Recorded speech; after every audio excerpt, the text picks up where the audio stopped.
she was like, hey, I'm having a little listening party for our song. And I was like, oh, great. And she goes, yeah, it's on Grey's Anatomy. And I'm like, what? And she told Just me, casually. yeah. And I was like, okay. Hello. Welcome to this very special episode of the There She Goes podcast. Today I have with me Jennifer Adan, a songwriter, and I cannot wait to dive into her story. Welcome, Jennifer. Thank you. So nice to meet you. I can't wait for everyone else to get to meet you too. So we'll My start with a God. really quick bio and Okay. then we're going to dive in. It's going to get juicy. So Jen's journey started in the Bay Area at just 10 years old, secretly writing songs before she even knew it could become a career. And by 15, she had already written over 100 and shared one with her parents for their anniversary. After moving to Nashville in 2007, she went on to co-write a 2-week #1 hit, She Wouldn't Be Gone, for Blake Shelton, now platinum. And with additional placements on shows like Grey's Anatomy and Keeping Up with the Kardashians. Ooh, fun. I didn't know that one.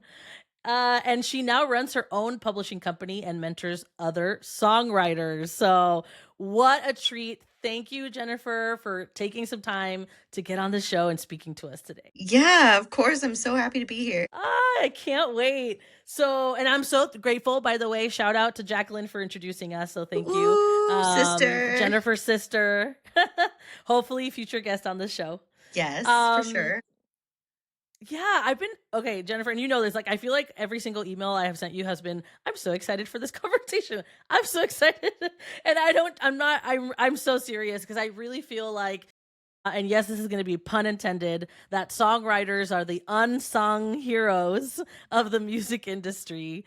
Truly. Yep. And I'm just like, yes, like, I'm so excited to spotlight you and other behind the scene creatives. Like, because honestly, and for me, like everything, there's a lot of elements to music, including the melody and the vocals, but there's this big component, which is the lyrics. And to me, it's a huge component. It's a huge part of what's inspired the show. So I'm so excited. Okay, so let's dive in. Yes. Tell us about your journey, right? I know I just kind of shared that in the bio, but give us a little bit more, right? About what did that look like? So how did you go and know that you even wanted to be a songwriter? How did you figure out the steps you needed to take to make this a reality for you? Yeah, so basically, growing up, I always loved music. My mom takes full credit for my songwriting abilities because she says she played music to her belly when she was pregnant with me. And I have just always been around it, always loved it.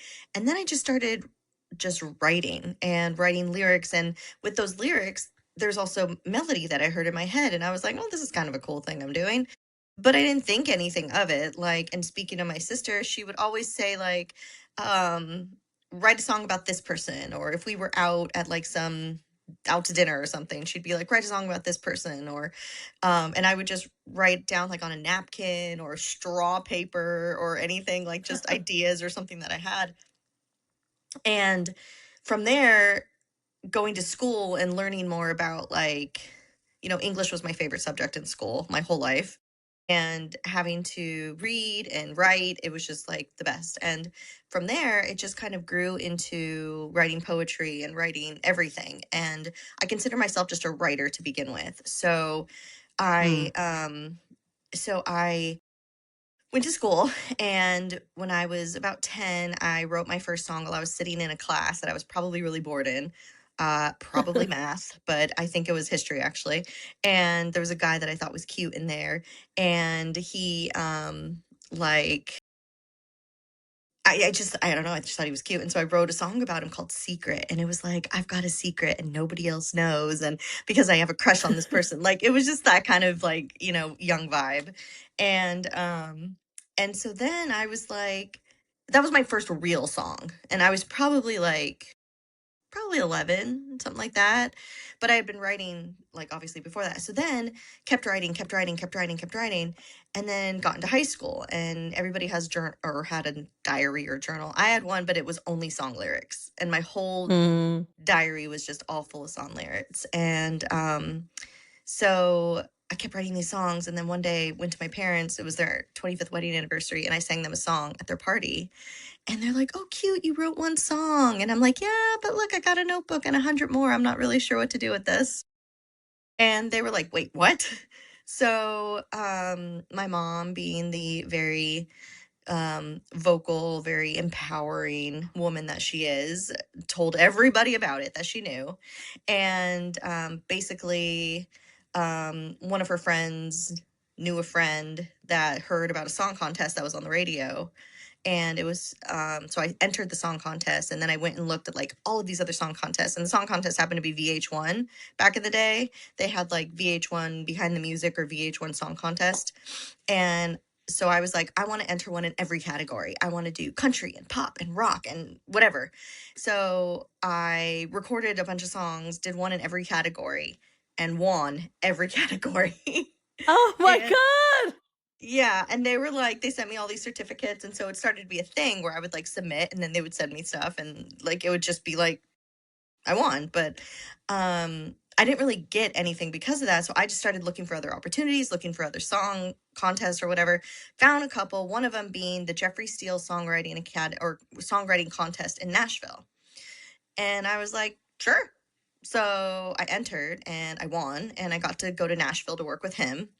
And I'm skipping a lot of steps, the boring stuff, crying in my room, never gonna make it, all of that stuff. But then got to go and work with him, and he was like, "What are you doing in the Bay?" And I'm like, "I don't know, I'm going to school," because at the time I was going to college. And he was like, "I think you need to be in Nashville." And I had always wanted to go to LA. I had always wanted to be there, and like Mm. because it was so close to home, and so I was like, "Okay, you know what? Forget it. I'm gonna go to Nashville." Went to Nashville, moved, with the support of my whole family. So my parents and my sister and now brother-in-law, they're all very, very, very supportive. Um, and got to go to Nashville. And I'm not a very shy person, so I would go to every single show, every single night, and watch people perform.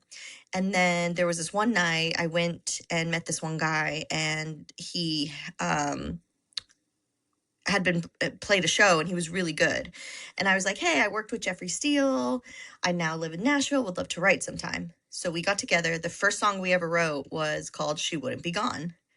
And he wanted it for himself. So he wanted it for him to be an artist. And he was pitching it around town, and nobody wanted it. Everyone was or no like he well, long story short, he pitched it around town. People passed on it. I was pitching it. People passed on it. But then we got to Warner, which where Blake Shelton was signed at the time, and Mhm. they said, basically, we don't want to sign you for an artist deal, but we want this song for Blake. And I was like, okay. And then from there, everything happened so fast. It was like 2 weeks later, Blake was recording it. 2 weeks later, he's putting it out as a single. 2 weeks, like it was just like really, really fast. And so Mhm. I had to learn about the industry really, really fast, which I already kind of knew, but I was 25 at the time, or 24, 25. So it was kind of like this big, all encompassing, like eye opening moment where I had to just kind of be thrown into the shark tank and learn how to swim. Mhm. So it was very stressful, but also very exciting.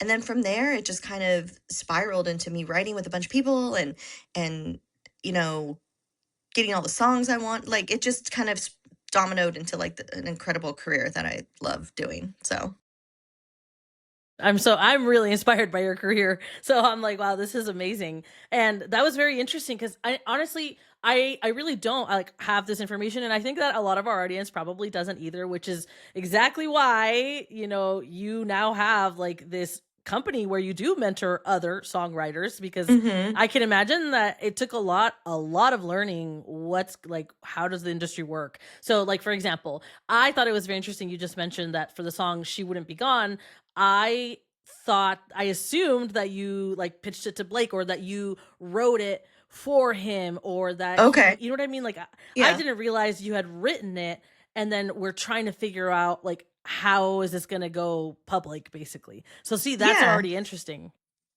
Yeah, so most of the time, as a songwriter who's not an artist, so I'm not like out there making albums and touring and all of that. So as somebody who is just an artist or is just a songwriter, like we write for other people, and the gatekeepers of all of the artists are what's called A&R. And the A&R are the ones that listen to all the songs for the artist, Mm, because A&R stands for artist and repertoire. So your repertoire, your catalog. So they will listen to the music and get them to the artist. And so when I am pitching songs for other artists, it's basically like I submit them to the record company for that artist. So if like, you know, if I wanted a song for Selena Gomez, I would like go to her record label and be like, "Hey, I have this song for Selena. Do you think she'd like it?" And then they have to say yes. And then they probably will give it artist. to, well, no, the A&R person has to say yes. And then the So, artist has and to be then like, I they like get the it song to, for me. and then they usually get it to the artist manager or like the artist, like personal assistant or someone directly connected with them. Like I know Pink uses her dad for a lot of stuff that she listens to. So, and then once you get it through them, then it goes to the artist, and then they have to say yes. So it goes through like a bunch of different almost levels before it gets to like the Mhm. artist. Most of the time, I mean, sometimes it could just be like if you have a relationship with that person, you could just submit it directly to them. But most of the time, you have to get it through their company or their record label to get it out Mhm. there. Um, and in this case, the guy I wrote it with, he was wanting to be an artist. So he was pitching himself to be an artist, not necessarily to pitch Mhm. songs. So Yep. it was just kind of like a right place at the right time kind of moment. Yeah, it's very different. Of Yeah. course. So, yeah, this is crazy. Okay, cuz it's just um how did you walk us through? I know you said you skipped a few steps. So, I think walk through a little bit more of the messy middle because now we heard all of these like shiny accolades and I definitely want to talk more about it. There's still more songs. It's not just the one, she Yep. wouldn't be gone, but I do want to Yep. talk about it. So, I guess about the messy middle of like how did it look like previous to getting that award and I guess knowing like if somebody hears, "Oh my god, I have to go pitch myself to this person and then it has to go through another layer and another layer and another layer." Like talk It's to us exhausting. about the yeah, like how did you not give up and how long did it actually take you from, winning like those initial contests at first to like really feeling like you're making momentum in your career? So basically the thing I tell people is, what do you wake up every day and have to? What gets you to be like, "Oh my god, I'm so excited to do this today." And mine was writing. And I got up every day and I was like, I get to write. I'm going to go to a session with another person and write a song, or I am going to work on a book, or I am going to, like, it was always something, mostly songwriting, I will say, that got me up in the morning and going and excited. And, I think that was the drive. That was like, I have to do all these other things if I want to be successful at the thing I love, then I got to do it, because Mhm. I can't just like have all of these songs sit in my computer and then never do anything with them, because that's not fair to the songs. That's not fair to what I'm doing, or my passion. So I have to get up and do that. So I always start with telling people, what do you have to do every day? It's just like breathing or taking a shower or brushing your teeth or whatever it is. Like that to me is along the same lines as writing.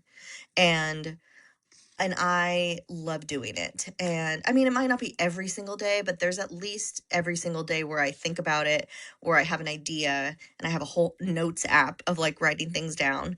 And then on those days that you need like that little extra encouragement, or you just feel like, God, I'm like, I just am not good enough. Everybody's saying no. They're passing on all my songs. Nobody wants to get back to me. Especially being not only a woman, but an entrepreneurial woman who has her own publishing company, who runs her own business. And, it can get really daunting to have to do it on your own every single day. And you get discouraged and you like kind of get down on yourself and you're just like, this is stupid. Like, how am I supposed to get through this? But it's like, you just have to listen to what you feel is right for you. Meaning, like, if you really want to be a songwriter, if you really want to do this, you are going to have to push through those hard days, and you are going to have to push through, like, having an industry full of men trying to tell you what to do, or having write this beautiful song and going into a meeting, let's say, and having the guy just like on their phone, not even paying attention to your song. Mm. And so all of these different things come up, and you have to be able to stand up and be like, you know what? It's cool. Whatever my outcome is, whatever my purpose is, whatever is going to come from this is what is meant to come from it, because I'm putting everything into this. I always say, like, I'm doing my personal best. So I'm putting everything into this, and what's going to come out of it is going to be what's like supposed to happen. You know, when I was younger, it was more so of like dealing with the people that are against you. And I mean, it's all basically people that are against you, essentially. You know, I was when I was in high school, there was like this girl, I won't say names, I can tell you later, but there was this girl that was just very bully forward and would steal my notebook, read my lyrics out loud to the class, laugh about it. Oh Like, you know, I also had a music teacher in high school tell me that I wasn't going to amount to anything in music because I didn't know how to play an instrument. my god, I have chills. So, Like I literally goosebumps. yeah, so fun fact, I don't play an instrument when I write. I just do everything in my head. Wow. Yeah. So I had to like overcome that and really say like, you know, and when you're young and impressionable, like you're in high school, you are just going to think like that's the end of the world. Looking back on it now, I'm Mhm. like, oh my God, what losers, you know? But back then, it's just like it meant everything that these girls were making fun of you. And, you know, it meant Yeah. everything that this teacher who's in music is telling you to choose a different career path. Like, Yeah. you know, so it's just this like moment. There was a lot of moments of like, what am I doing? But then what happens every day, I wake up and I'm like, I have a song idea. I go sit down and I write it. Or I'm at a restaurant like with my parents and I have a song idea and I need to like, this is back before technology too. So then like I said, I would write it on napkins or a straw Mhm. paper. My mom still keeps a lot of those, but like, you know, it's just trying to find what works for you and saying this is as much as I can do with what I have. Like I cannot Mhm. do more than this at this moment. So if I need to do something else or if I need to like present myself some other way, then it's going to have to wait until I have more knowledge, until I have more self esteem, until I whatever. And then you start working on those things about yourself to build your self esteem or to build your confidence. Or it's like, I don't know how to get my songs in front of the right people. So you learn, you go to workshops, you go to networking events, you go to conferences, you meet people, you form your community. And then at the end of the day, that community is what builds you up when you are having those bad days. And you're like, I'm going to give up on this. I don't want to do this. And then one of my best friends, she's in a duo called the Young Fables and they're fantastic. And, you know, I talk to her all the time. And, you know, there are days when I'm just like, forget this. I can't do this anymore. And she's like, nah, you got this. Like, let's keep going. And she supports me. And then vice versa. Like, there are days when she gets discouraged and I help her. So finding a community and finding people that can help inspire you and lift you up when you have those hard days, that's the messy middle. And you know, it's moments that are joyful that bring you through the moments that are not. So you Mhm. can look back in it and be like, okay, that's not as bad as I thought it was. I got this. And then when the next troubled moment comes up, you're like, oh God. But then hopefully you get to a point where you like remember you're resilient and you're strong and you're powerful and you can get through it. And when you don't, you have people there that can support you and help get you through.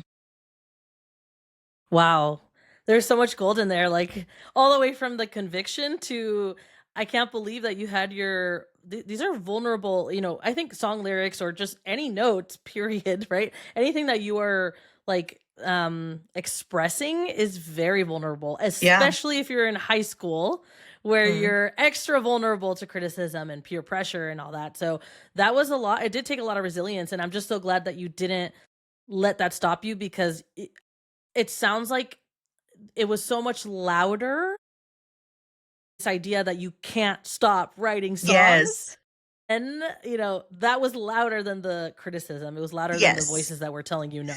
Yeah, and it's so interesting too because like you take what the criticism and the anger and the hate and the bullies or whatever and you put that in your songs because songwriting is Mhm. emotion. So if you're given a lot of emotion to feel, guess what? Your songs are going to be better.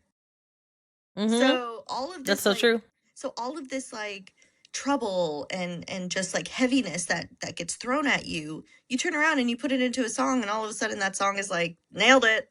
You know, like it's just like, You're oh, like, "Thank okay. you. Yeah, so Thank you it's for like giving me material for a song." exactly. It's like the Taylor Swift method, I guess, where it's just like, Yeah, yeah. gets heartbroken, she writes a song about it. So it's kind of the same thing. Like you take all those Makes em- money. yeah, you take all those emotions and those feelings and turn it into profit. So I think it's a great way to heal and to like it's very therapeutic to like get all that out and share about it because obviously other people are feeling the same way in some form of like feeling unheard or lost or broken or sad or whatever it is. Like a lot of people feel those, everybody feels those emotions, but the difference between me and them is I can express it in a way that helps them move forward, whereas my Mhm. way of moving forward is writing about it, their way is like listening to it and feeling it empowered. Listening to it, yeah. Yeah. Yeah, I think that's why I'm so actually if you even listen to the very short 30-second intro that I have in my podcast, I mentioned how I was looking for permission when I was in a messy middle for permission anywhere from songs to musicals to movies, pop culture, like anything. I was really looking for that like validation and permission from these inspirational whether it's music or movies, right? To give me that permission to make a change in my life. So I Yeah. fully agree. I think there's that give and take to the writer and to the listener. It's like this emotional exchange. And you do make a difference. And that's why I'm so excited that I get to talk to this somebody that's actually behind the scenes and doing these. So I know you obviously talk about how you write so much music. So I'm sure the inspiration is going to come from everywhere in all day life. But still, I would love to Everywhere. hear, yeah, what doesn't what inspired, maybe more specifically, like you said, everywhere, but like what inspired She Wouldn't Be Gone? That's a funny story. So we were literally sitting outside at a coffee shop just talking about ideas and talking about what we can write about. And we ended up just, he started playing stuff on his guitar and he was like, look at that woman over there. She's walking across the street. And it was just like, just stuff like that, just random things we saw. And then we started talking about the red flowers that were sitting next to us. And he said, red roadside wildflower. And I was like, yes, that is gold. So then we just kind of rolled from there. And then we talked about like, what does the song look like? What is the song like? What emotion is it about? Like, it wasn't about anything specific, really, at least from my end. It was more so just like about, um, having something beautiful and then not taking good care of it and then it leaving.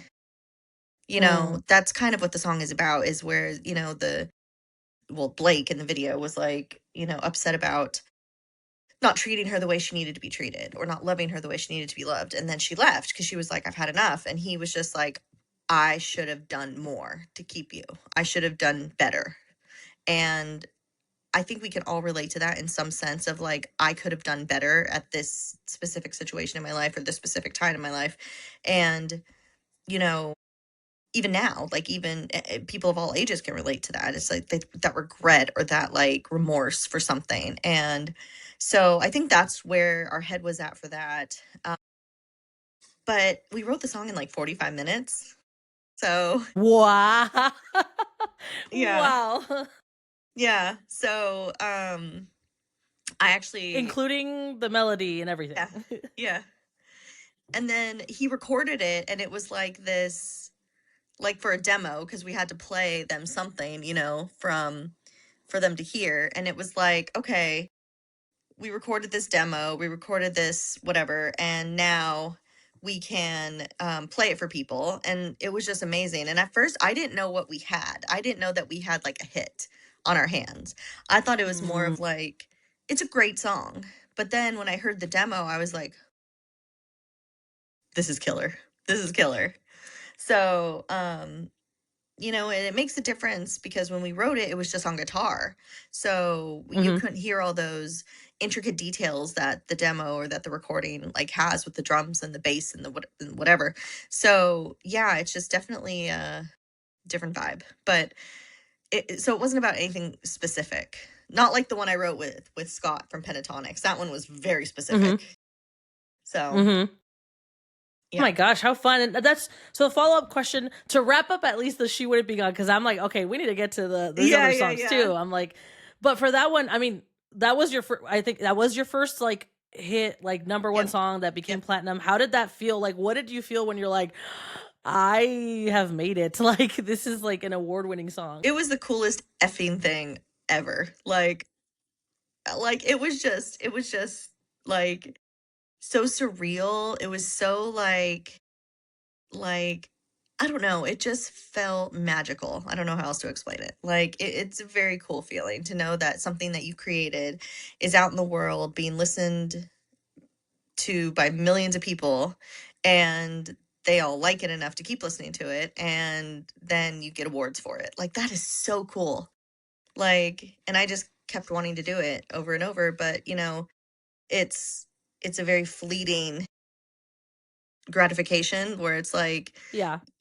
not everybody gets there. Not, there's some people that maybe write songs all their life and will never get there, and then there's some people that, you know, do it and have like millions of hits. So it depends on the situation. But, for me, it's just like that little taste of victory where it's just like, it's getting me through to keep going. So So that's, I'm curious. I know I mentioned earlier that it's like songwriters are one of the unsung heroes of the music industry. And so, question, you get this award, but do you get to participate in any of like, I don't know, like red carpet moments or any like spotlight moments for yeah, writing that song? I remember Blake had me come to one of his shows in Alabama when it like not long after I went number one. And he was like red carpet treatment. Like he let me and some friends on his bus. We got to go backstage, we got to hang out with him.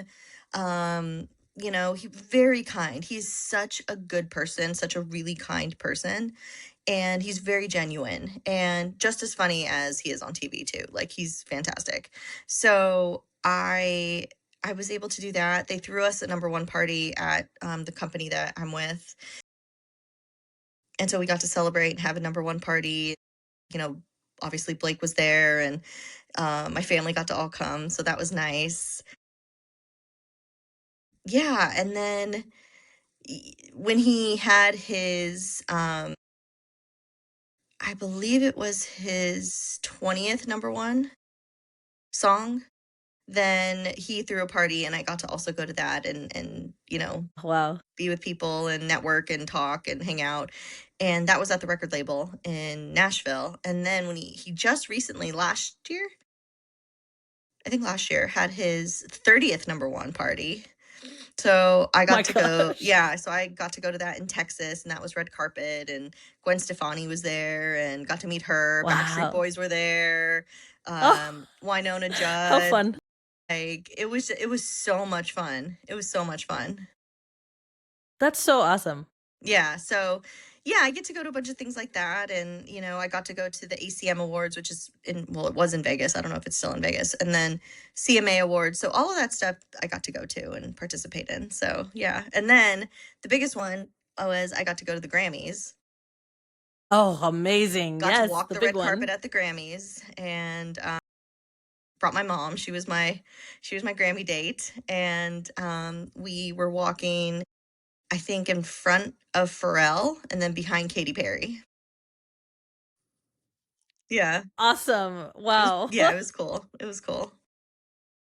Yeah. That's super cool. I'm really glad to hear that, because I was gonna say it's like, well, it's like you also need to be participating in some of these events. Yeah. But did you get to meet Blake Oh, yeah. before any of this? Like, so like there is interaction like when he's like about to record the song, I Yeah. assume. Yeah. So, Oh, okay, good. so we met at one of his number one before mine, was Home.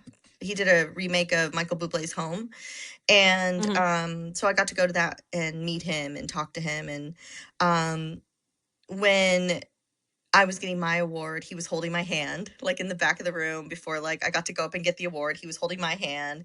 And so I've met him a few times, and he's just so sweet. I have this video of him at his party where him and I are just dancing together, and then he looks over at the camera and he's like, Like it just he's very Oh. sweet. So, a lot of that happened, and it was like really good interaction. And then when I decided to be independent and not sign with a publishing company, he really supported me too. And he was just like, yeah, you got to do what's best for you. That's going to make you the most money or get you the most out there. And so it was really his support that like I was like, yeah, I can do this. I don't need these other guys to do it for me, because a lot of the other companies wanted to sign me and take, usually when you're signed to a publishing company, the publisher takes half of the Mhm. money. So Wow, half. mhm. Wow. Because they're the That's a huge ones, cut. so when you're with a company, which goes back to the question of pitching your music, the publishers are usually the ones that pitch the songwriter songs. So you go to a publishing Okay. company and you're like, "Hey, Sony Music Publishing, I'm your writer and I wrote this song and I think it would be great for Blake."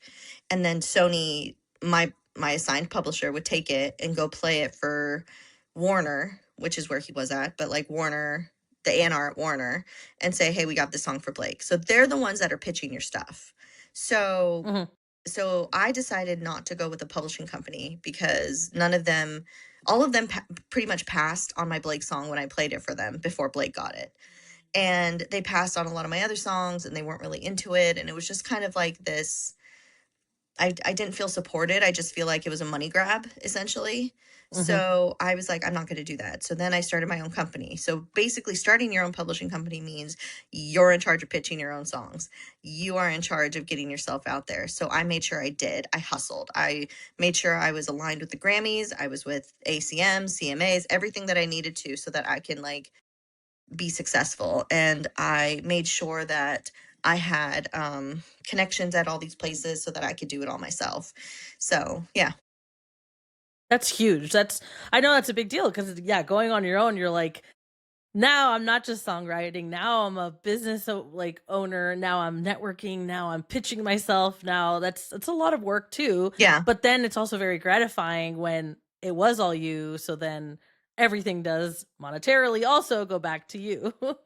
So you have your own publishing exactly. company. Do you just do that for yourself, or do you have any like? Do you also um or would like sign other songwriters? Yeah, I've signed a few other writers too. So I pitch their stuff as well. Okay. And work with their songs. So yeah, I continue to do that. And if there's someone out there that I think is extremely talented that I love, I'll be like, yeah, let's do it. Um so yeah, it's kind of twofold, but yeah. Mhm. Wow. So, okay, I'm just so curious. It's funny. I'm like like these are questions that came up right now. No, that's fine. I guess a question that I realized like I don't know what the life of a songwriter looks like in the sense of like cadence. So for example, like I don't know if it's just like you're writing all these songs and then like you get one hit and that one hit is going to be, or I don't know, that's what's going to sustain you for the year. Like how does this work? Like do you have like a target of how many songs you're able to publish in a year? You know what I mean? Like what I feel like it's very like probably volatile. It's yeah, it's not as complicated as you would think. So Okay. basically, I can have like 100 songs recorded in 1 year if I wanted, or 1,000 songs, a million Wow. songs. Like it doesn't matter. So the company that I work with is the company that collects your royalties. So basically, every time Blake plays the song live, or every time the song is on the radio, or every time someone downloads it, that's money. So then I need somebody to collect that. So there's certain companies that are out there that collect all of that for you. So if I even had like 100 songs cut in 1 year, or recorded, that cut means recorded in 1 year, then there are people out there that monitor that and um will make sure that you collect what you need to collect. So there's not really like a what is it called, like a cap, or like a, like somewhere you can't do this many or that many. And it's really, I write about probably 50, let's say 50 to 100 songs a year, roughly. But Mhm. I don't record all of them professionally because I might not think the song is strong enough, or I might not like it very much, or maybe, we need to work on it more. And me and the other writer like just can't find the time to get together or something. Like there's a lot of different things that go into that. So the ones that I try to focus on are the ones that I think have a life, have viability, have like the opportunity to go into the right artist's hands. And so then I focus on those Mhm. first. Or the ones that are like, this is done, we have a good work tape of it, and a work tape is just like recording on your phone. Let's make this a better demo, better recording, so that we can give it to the record labels for the artist. And then that's kind of how we go about doing it. What kills us now is streaming. Spotify, Mm. you know, Amazon Music, all of these kind of streaming services are not paying songwriters appropriately. And Mm. they're not, and there's several lawsuits against them, Spotify specifically, that is kind of like, hey, you need to do this correctly, you need to pay us what we deserve to be paid, because all these other companies never had a problem with it, but now you come into the picture and you have a problem with paying. And so now Mm. we as songwriters are grouped into the audiobook section, I believe. Like Okay. we're kind of getting paid what audiobook people are getting paid or something.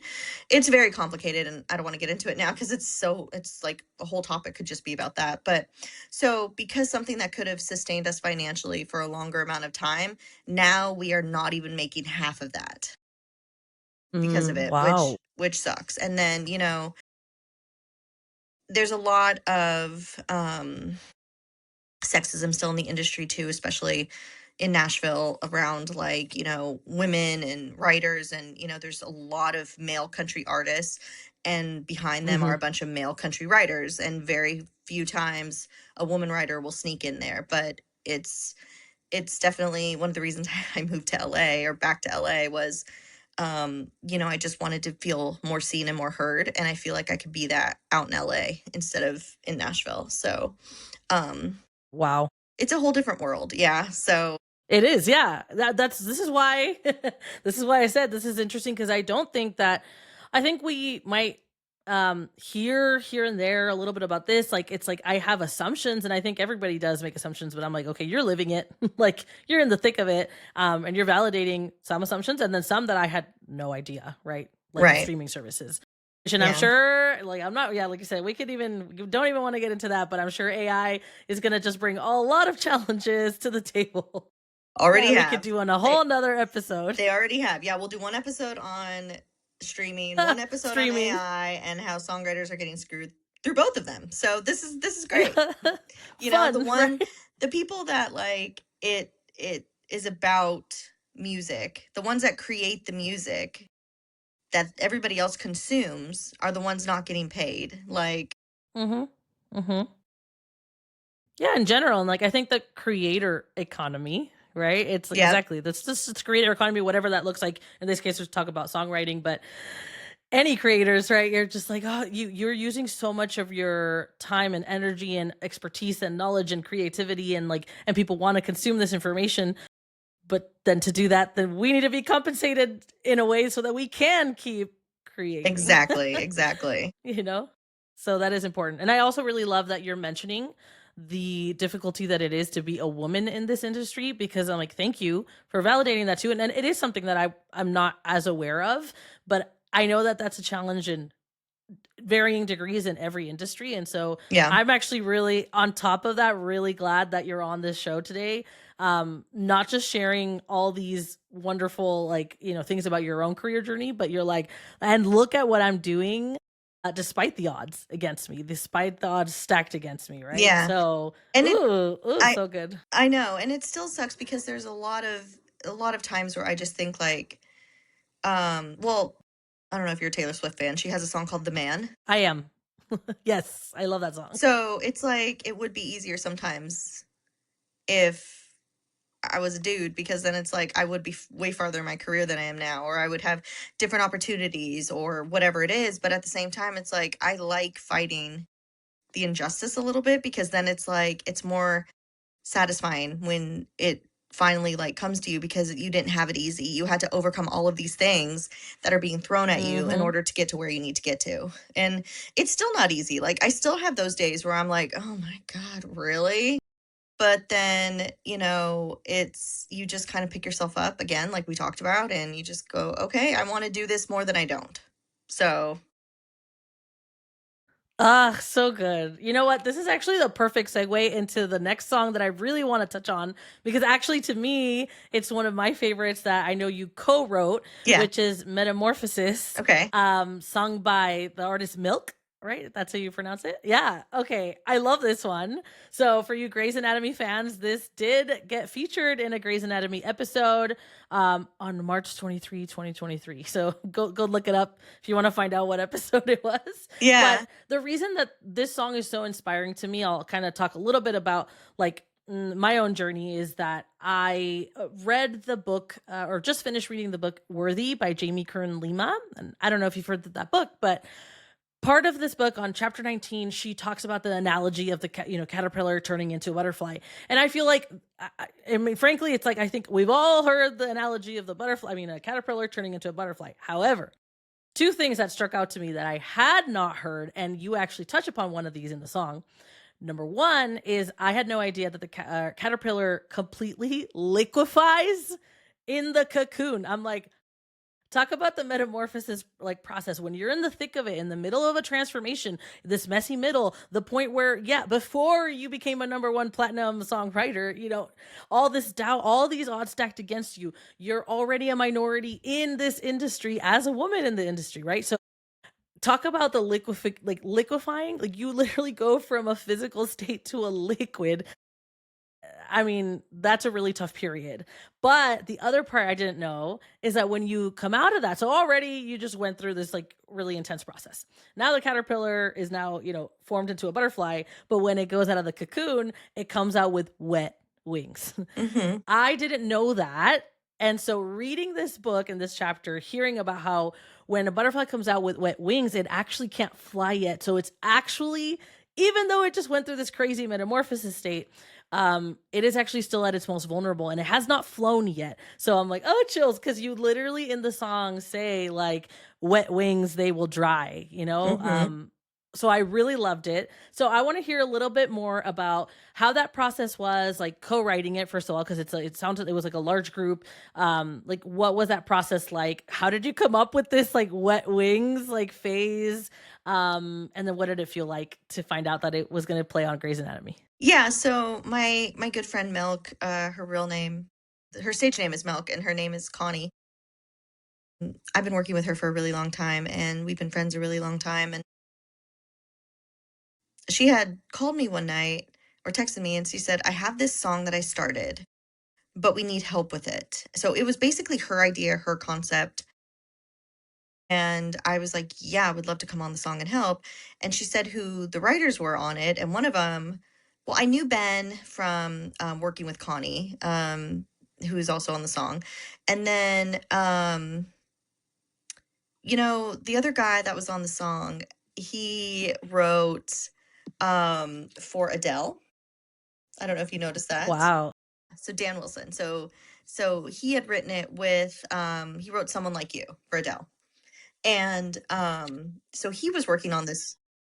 Yeah. So he was working on this with Connie, and then they brought it to Ben and then brought it to me. So it was kind of like a piecemeal together of puzzle pieces to form like this like perfect little song.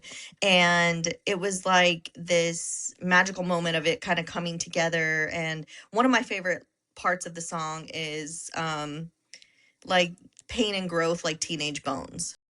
So it's like those growing Ooh. pains or those like Mm-hmm. moments of just like struggle where everything is hurting, but it's growth and it's good. And it's so funny that something that hurts can be good, but I mean, that's kind of what the point was. So, yeah. Mm-hmm. And then Connie's gotten a lot of things placed in, like, especially Grey's Anatomy. She's had a lot of things placed, but, um, basically, she told me, she was like, hey, I'm having a little listening party for our song. And I was like, oh, great. And she goes, yeah, it's on Grey's Anatomy. And I'm like, what? And she told Just me, casually. yeah. And I was like, okay. So like she had this little listening party at her house, and one of my friends brought a cake.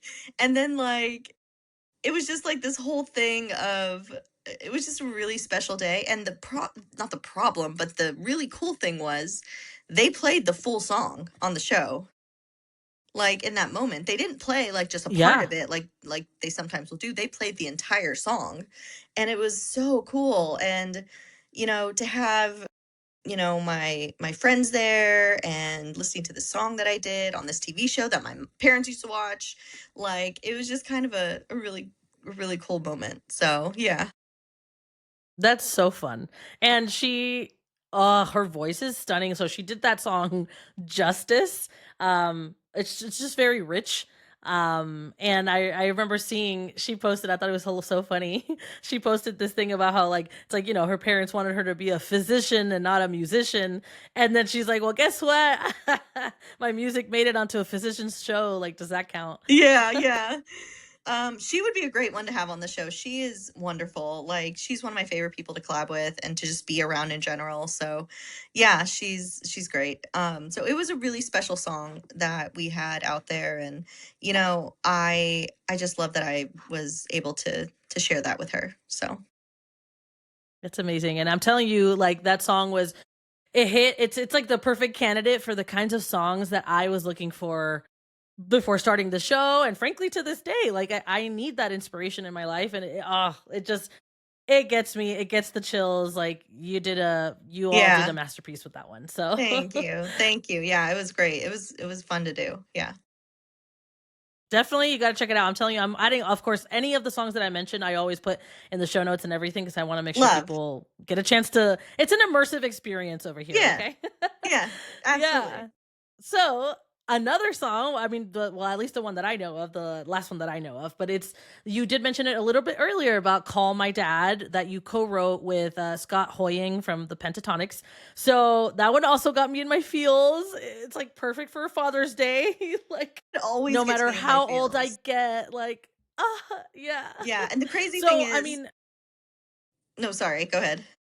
no, go. Oh, I was just gonna say. I mean, what was it like? Literally, like, what was the inspo? What was it like to co-write it? Like, tell me all about how that song came about. It's very touching. So, Yeah, so, I was in the studio with Scott one day, and we were writing, and we were trying to figure out what to write about, and I was kind of having a bad day because I just found out my dad had, like, all of these, like, health problems, and his heart mm. wasn't working properly, and it was just kind of an emotional day, and then Scott told me his dad was just in the hospital because of some ailment that happened. He's fine now, but it was just really scary.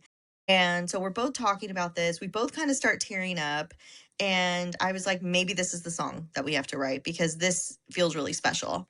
And so we talked about kind of who the first person is that you call, and it's usually my dad. Like, my car breaks down on the road, call my dad. My I dad. need to, like,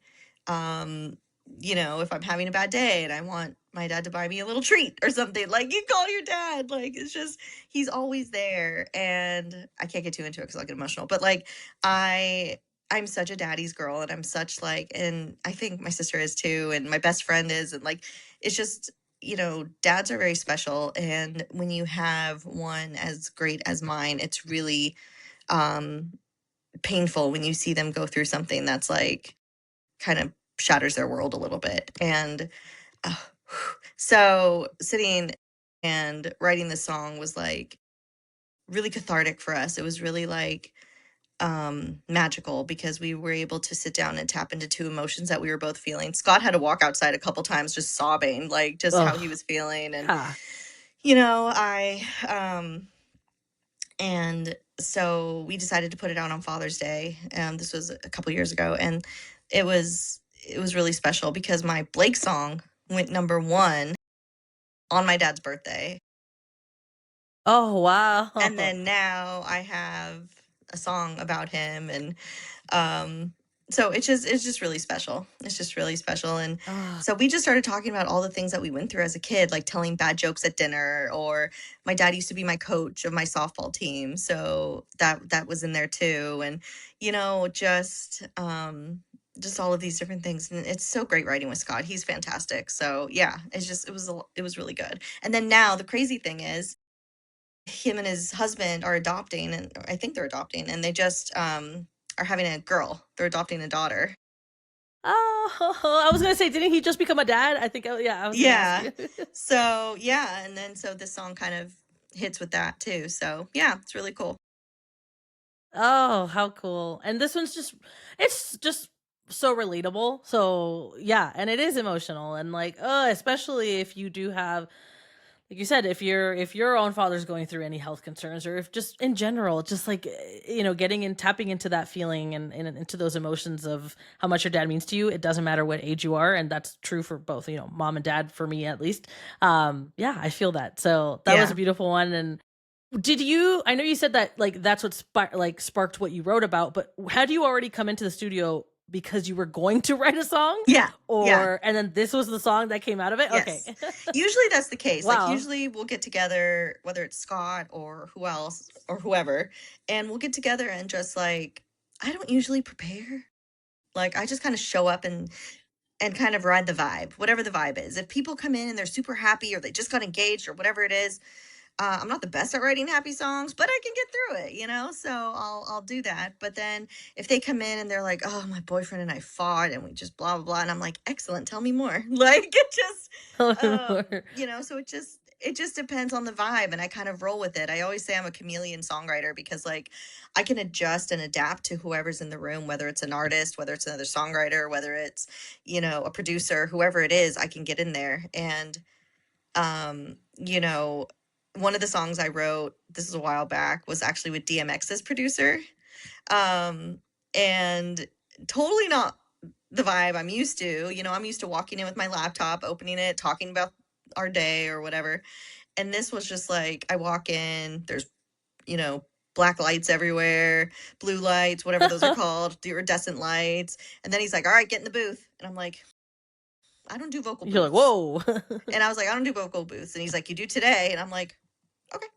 So he put on this beat. I'm down. Yeah, he put on this beat and I went in and I was like doing some stuff and I was like, "Okay." And I walk out and they're all like smoking weed and they're all just like doing their thing, not even paying attention to what I'm doing. And I'm just like, "This is fun." Like, here's this little bubbly girl walking in like, "Hello, like, let's write a song."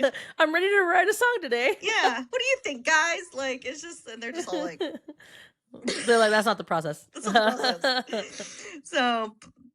So there's all different kinds of processes, all different kinds of like vibes, and I can adapt to any of them. I like writing all kinds of music. So um sad pop songs are my favorite, but I write everything. So yeah.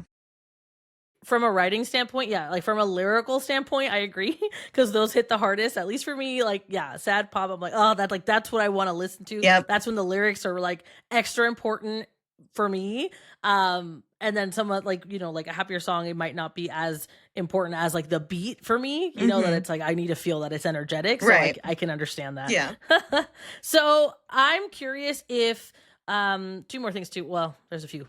Too many. I'm curious about too many things. That's But okay. one of them is you did mention, like, you went into like the booth, like the singing booth, and then you did say how you like you don't sing your own songs. So I am curious, did you ever like want to pursue being an artist yourself? And well, you are an artist. I mean, like a Yeah, singer I know what you yourself mean. or singing any of your songs? Yeah. Nah, it was never my thing. I'm the least shy person in the world, but I get very shy when I have to perform, which is very strange. So, yeah, I just was never like really excited about doing it. And even now, if somebody's like, "Hey, do you want to play a show or something?" I'm like, it's just not where my heart is." Mhm. So, yeah. Yeah. That's good. I mean, like, exactly. Literally, that's good that you know that. And then you get to actually do more of what you love instead Yeah. of trying to like force something. Right. And it's kind of like why I don't um you know play my own instrument when I write, is because I can't always play what I hear in my head, or I can't always um sing what I hear in my head. So, it's just about trying to find people who can, or like I'm really good at producing as far as like vocal production as well as production, and just telling people what to do, or being like, we need more guitar here, or we need to do this kind of harmony here, or whatever it is. Like I can hear all of that. And actually, funny enough, so do you know who Diane Warren is? She's a really big songwriter. Uh She wrote No, I don't think so. I Don't Want to Miss a Thing for Aerosmith. She wrote Because You Oh, Loved Me for Celine immediate. Dion. She Yeah, I'm like, wrote she wrote Unbreak My Heart for Tony Braxton. oh She my god. wrote How Do I Live for Leanne Rhymes. Like, go look her up. She is everything. Like, she is my idol. She is my mentor. She is everything to me. And she very rarely performs too, and she's starting to more recently, but at least from what I've seen, but like she was the same way. She was like, she writes everything by herself and she just kind of does her own thing and she's fantastic. And that's what I was like, I want to be like that when I grow up. Like, I want to strive to be that cool and have that many songs and awards when I'm like, I think she's in her 60s maybe. Like I can do Ugh, it. I love it. So I just have to keep going. So it's just a lot. But no, Yeah, of course. yeah. So Have you had a chance to meet her? several times.